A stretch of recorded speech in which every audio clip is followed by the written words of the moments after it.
नमस्कार साथियों दिल्ली में यूपीएससी के द्वारा काफ़ी पोस्ट निकाली गई हैं प्रिंसिपल्स के लिए। तो काफ़ी इसके ऊपर वीडियोज़ बनाई हैं और एक्सपीरियंस सर्टिफिकेट के बाद में काफ़ी जो कैंडिडेट चाह रहे थे कि इसके पुराने पैटर्न को बताया जाए कि एग्ज़ाम पैटर्न कैसा आता है। तो साथियों, इस वीडियो में मैं आपको पूरी की पूरी डिटेल बताऊंगा और एग्ज़ाम जो प्रिंसिपल यूपीएससी 2012 का हुआ था उसके बारे में बताऊंगा कि क्या पैटर्न इसमें रहता है। अतः इसकी पूरी सीरीज बनेगी और आप पूरा का पूरा अगर चाहते हैं कि पूरा आपको पता चले पूरा जो आपका पेपर है उसके पैटर्न के बारे में, तो चैनल को सब्सक्राइब कर ले साथियों, क्योंकि लगातार आपको इससे संबंधित जानकारियां मिलती रहेंगी। तो देखिए, ये हमारे साथी ने ही भेजा है, आरपीवी के थे साथी और हमारे करीबी साथियों ने ये भेजा है। तो ये बी टेक्स्ट बुक का था। तो आप देखिए कि इसमें क्या क्या इसमें स्पेशल जो इंस्ट्रक्शन है, यहाँ पर देखिए 4 आपके सेट आपके मिलेंगे, 4 सेट्स तो मिलेंगे और सभी के अपने अपने अलग होंगे, तो कुछ लिखना नहीं है। ये तो बेसिक कॉन्सेप्ट हैं, लेकिन सबसे बड़ी जो चीज़ है वो है नेगेटिव मार्किंग की। ज़्यादातर डीएसएसबी में या दूसरे उसमें आप देखेंगे तो 1/4 यानी कि 0.25 मार्क्स हमारे रॉन्ग आंसर में कट जाते हैं। लेकिन यहाँ पर यूपीएससी ने जो पैटर्न फॉलो किया था वो है 0.33, यानी कि अगर 3 क्वेश्चन आप गलत करते हैं तो 1 मार्क्स वहाँ पे आपका कट जाएगा। तो टोटल जो है 100 मार्क्स का है। और केवी के प्रिंसिपल की तरह इसमें भी डिसाइड किया गया है कि किस तरह से ये आपका सब्जेक्ट वाइज इसमें क्वेश्चंस पूछे जाएंगे। सबसे पहली बात मैं बता दूं कि कुछ ये टेस्ट हो भी सकता है, नहीं भी हो सकता। तो ये यूपीएससी के ऊपर डिपेंड करता है कि वो किस तरह से स्क्रूटनी करेगी। इंटरव्यू के लिए उसमें आपने ओरिजिनल नोटिफिकेशन में दिया था कि वो किसी भी तरीके से कर सकती है। तो देखिए, यहाँ पर जो क्वेश्चंस हैं वो फर्स्ट पार्ट के हैं और उन पार्ट्स में आप जो भी फाइनेंशियल रूल से संबंधित और जो कंडक्ट हैं, रूल्स हैं, उनसे संबंधित क्वेश्चन आप पाओगे। तो कुछ क्वेश्चंस को मैं यहाँ पे डिस्क्राइब भी करूँगा और आंसर भी आपका दूंगा। तो ये एनजीओ के लिए है कि वो NIOS में किस तरह से जो चिल्ड्रन विद स्पेशल नीड्स के लिए अप्लाई कर सकते हैं। तो पहला जो क्वेश्चन है, आप इसका आंसर ज़रूर बताइए कमेंट बॉक्स में, क्या हो सकता है यहाँ पे गलत भी हो सकते हैं। तो यहाँ जो ऑप्शन दिए गए हैं वो आप देखिए कि ऑप्शन ए इसमें सही है। अगर हम किसी तरह से अगर कोई भी ग्रांट इसमें मिलती है गवर्नमेंट की तरफ से एजुकेशनल और के एक्टिविटी के लिए और रिकॉग्नाइजेशन उसका होना चाहिए RCI के द्वारा। तो RCI एक संस्था है और वो जो स्पेशल नीड के जो बच्चे हैं उनके लिए ये स्पेशल उनके लिए रूल एंड रेगुलेशन बनाती है। तो ये क्वेश्चन आ गया आपका। अब सेकंड जो क्वेश्चन है रिएम्बर्समेंट के लिए है कि रिएम्बर्समेंट के लिए क्या टाइम पीरियड है। बहुत आसान है, आप सभी मैक्सिमम लगाते हैं रिएम्बर्समेंट के लिए। तो ये जो पहला क्वेश्चन था ये उस टाइम का क्वेश्चन था 2012 में, तो उस टाइम पे ये थी 3 महीने की, लेकिन अभी के लिए कंसर्न देखें तो ये 6 महीने का इसका है। मतलब 6 महीने के दौरान आप अपना मेडिकल बिल लगा सकते हैं। तो साथियों, इस तरह से ये क्वेश्चंस मिलेंगे आपको। अब जो है थर्ड क्वेश्चन देख लेते हैं। The principal of an educational institution send a proposal to the management for office automation. तो ये है हमारा, तो क्या रीजन उसमें उसने दिया है ये क्वेश्चन। आप इसका स्क्रीनशॉट भी ले सकते हैं क्वेश्चंस का और इनके आंसर भी निकाल सकते हैं। तो यहाँ पर हम देखेंगे तो बी इसका आंसर है। बी 1, 2, 3 और 1, 2 और 4।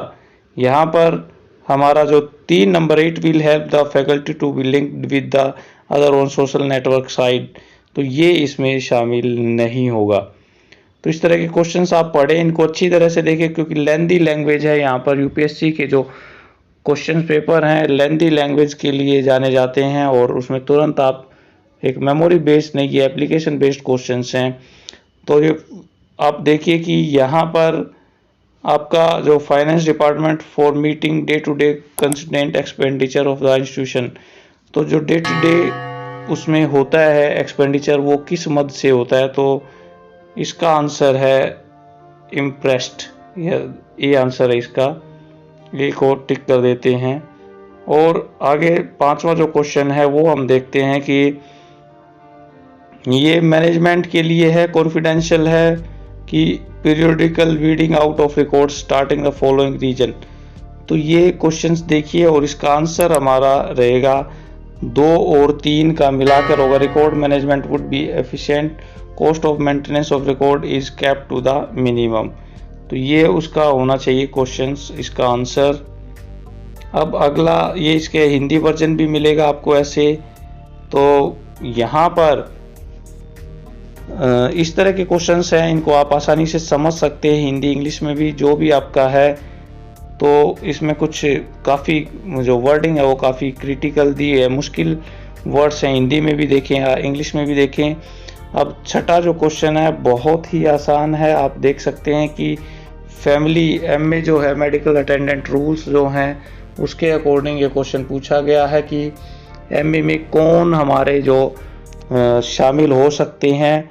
तो यहाँ पर आप देखेंगे कि जो डिपेंडेंट पेरेंट्स तो शामिल होंगे ही होंगे, लेकिन ये ध्यान रखना कि अगर पेरेंट्स की कोई पेंशन है और वो जो बेसिक है 9,000 से अगर उनकी ज़्यादा है कोई भी बेसिक, तो वो वहाँ पर शामिल नहीं होंगे। और जो सन होते हैं, हमारे बच्चे हैं, जो लड़का है, अगर वो 25 साल से अधिक हो जाता तो उनको भी शामिल नहीं किया जाता। डिपेंडेंट विडो है उनको शामिल किया जाता है और मैरिड डॉटर को शामिल नहीं किया जाता। तो यहाँ पर आंसर हमारा हो जाएगा ये। अब देखिए कि आंसर क्या होगा इसके अकॉर्डिंग। ये मैंने आपको बताया है कि किसको यहाँ पर हम फैमिली में शामिल करेंगे, ये फैमिली का हमें शामिल करना है। तो डिपेंडेंट पेरेंट्स और डिपेंडेंट विडो डॉटर है 1 और 2 हमारा, इसमें 1 और 3 जो है ये आंसर हमारा हो जाएगा। तो 7वां है the standing guard file refer to the, ये आपने बताना है कि क्या इससे रेफर होता है। तो a file containing summary of policy decision, copies of important policy related order and model term of communication, ये हमारा इसका आंसर है। आप इनके क्वेश्चन, इनके स्क्रीनशॉट ले लीजिए और यहाँ पर आंसर आप दीजिए और इस तरह के क्वेश्चंस आपके आएंगे। तो सिलेबस इसमें जो है स्वामी की जो हैंड बुक्स हैं वो आपको अच्छी तरह से पढ़नी पड़ेंगी। काफ़ी अटेंडेंस रूल्स के सारे वो आपको यहाँ पर पढ़ने पड़ेंगे। 8वां जो क्वेश्चन है वहाँ पर देखिए, ये सीधा क्वेश्चन नहीं पूछा जाता और घुमा फिरा के या ऑप्शंस में क्वेश्चन दिए जाते हैं। तो यहाँ पर है एक जो टीचर है वो लगातार लेट आते हैं और उनके ऊपर क्या डिसिप्लिनरी एक्शन लिया जा सकता है। तो यहाँ पर डिसमिस वो तुरंत नहीं कर सकते, तप्पे भी नहीं काट सकते और शो कॉज नोटिस देंगे और कंप्लेंट भी उसके लिए दर्ज की जा सकती है। तो ये 3 और जो 4th है, 3rd और 4th, ये आंसर हमारा रहेगा सही। अब इसमें देख लेते हैं जो 9वां क्वेश्चन है, the principal of an educational institution issue a written order stating the various reason for retaining office record, the order mention the following reason. तो ये क्वेश्चंस आप देखेंगे कि कौन कौन सा दिया जा सकता है। To ensure continuity in administration, to ensure impartial treatment to all, to avoid ragging, for fixing responsibility in case of any lapse. तो यहाँ पर रैगिंग का कोई यहाँ पे मतलब है नहीं और ये जो 3 है ये इसका आंसर इसमें हम शामिल करेंगे। तो यहाँ पर हमारा है डी, इसका आंसर आ जाएगा।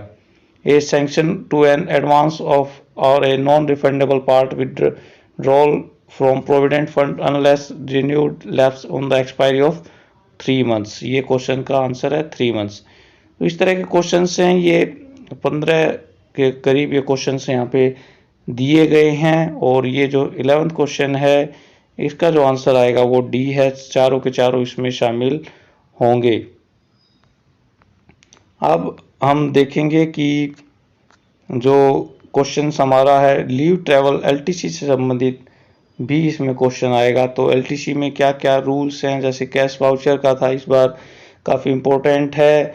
कितने दिन में इसको भर सकते हैं, एडवांस दे सकते हैं, क्या इसमें रेट ऑफ इंटरेस्ट लगता है। तो इस तरह के क्वेश्चन इसमें एलटीसी से संबंधित आ सकते हैं। कितने दिनों के अंदर फॉर्म भरना है, तो ये इसमें है। तो 3 महीने के अंदर जो डेट ऑफ जर्नी है उसके 3 महीने के अंदर उसको जो बिल है उसको जमा किया जा सकता है। तो 13वां है which is the following statement is not correct. तो ये करेक्ट का बताना है आपका। तो ये एक सेक्सुअल हरासमेंट के संबंधित भी एक क्वेश्चन इसमें बनता है। तो यहाँ पर मूवी को देखे जाना ये इसमें रॉन्ग है, ये सेक्सुअल हरासमेंट का केस इसमें नहीं बनता। तो 14वें का आप देखेंगे तो ये एक स्टेटमेंट है एडमिशन के लिए। तो इसका आंसर है हमारा तो 4th copy of pan card issued by income tax department of his parents. तो इसका आंसर है डी। ये जो है इसकी जो है while seeking admission in school a child must submit the following documents along with the application. तो आप इसका आंसर बताइए कि क्या इसमें हो सकता है। ये करेक्ट नहीं है, 4th। तो 4th है यहाँ पे करेक्ट, क्योंकि पैन कार्ड की यहाँ पर ज़रूरत नहीं होती एडमिशन के लिए। तो इस तरह के क्वेश्चंस है। आप देखिए कि ये लोन से संबंधित है। तो इसका जो 15वें का आंसर आएगा ए। और 16वां जो क्वेश्चन है यहाँ पर the following act omission can not be turn और मिसकंडक्ट इनवाइटिंग डिसिप्लिनरी एक्शन। तो यहाँ पर आप नेबर के साथ कोई लड़ाई अगर करता है तो यहाँ पे डिसिप्लिनरी कोई एक्शन नहीं होगा। तो साथियों ये 16 क्वेश्चंस थे। आप देखिए कितने इसमें आपके आंसर सही बन रहे हैं और क्या लैंग्वेजेज है आप इस पे कीजिए। और इसमें आप कमेंट ज़रूर करें कि क्या अगले पोर्शन भी आपको चाहिए। अगर आप कुछ चाहेंगे कमेंट बॉक्स में ज़रूर लिखेंगे तो आपको वो भी प्रोवाइड की जाएगी। तो चैनल को आप सब्सक्राइब कर लें और बेल आइकन को भी प्रेस कर लें ताकि